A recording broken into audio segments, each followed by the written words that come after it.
गांव के किनारे एक नन्हा सा लड़का मिट्ठू रहता था। वो हमेशा अपनी नीली हुडी और सफेद जूते पहनता था और इसकी बड़ी बड़ी आंखों में हमेशा तजस्सुस चमकता रहता था। मिट्ठू अपने गांव के आसपास के जंगल को बहुत पसंद करता था, मगर गांव वाले कहते थे कि जंगल में कोई पुरस्कार जानवर रहता है जिसे आज तक किसी ने नहीं देखा। एक दिन मिट्ठू ने फैसला किया कि वो खुद इस राज को हल करेगा। जंगल में दाखिल होते ही उसने अजीब सी आवाजें सुनी, कभी पत्तों की सरसराहट, कभी हल्की सी गरज। अचानक एक छोटा हिरन इसके सामने आकर खड़ा हुआ। हिरन घबरा कर बोला, मिट्ठू जल्दी आओ, जंगल में खतरा है। मिट्ठू हैरान रह गया। जानवर बात कर रहा था, मगर इसके पास सोचने का वक्त नहीं था। हिरन इसे लेकर एक खुली जगह पर दौड़ा, जहां एक चालाक लोमड़ी परेशान में इधर उधर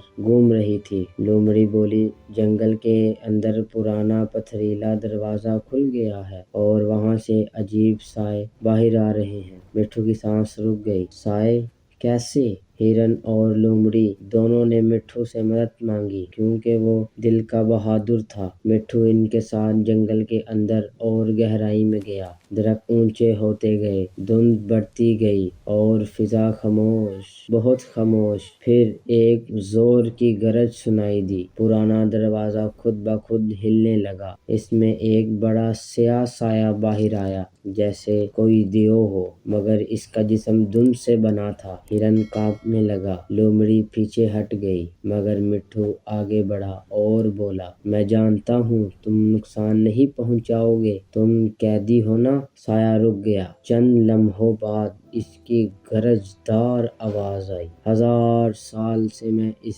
दरवाजे में कैद हूँ। मैं सिर्फ बाहर की दुनिया देखना चाहता हूँ, मगर लोग मुझे देखकर डर जाते हैं। मिट्ठू ने मुस्कुराकर कहा, तो फिर आओ, मैं तुम्हें अपने गांव ले जाता हूँ, हम डरेंगे नहीं। साया आहिस्ता आहिस्ता रोशनी में बदलने लगा और आखिर में वो एक बड़ा खूबसूरत उकाब बन गया। वो दरअसल जादू के असर में कैद था। उकाब ने परों के जोर से आसमान हिला दिया और बोला, मिट्ठू तुम सच्चे हीरो हो, तुमने मेरे दिल का खौफ तोड़ा है। जब मिट्ठू गांव पहुंचा तो हर तरफ हैरत थी, मगर उकाब ने सबको दिखाया कि वो खतरा नहीं था। इस दिन से मिट्ठू को गांव में हीरो कहा जाने लगा और जंगल के जानवर इसके दोस्त बन गए और वो पुरअसरार दरवाजा उकाब की ताकत से हमेशा के लिए बंद हो गया।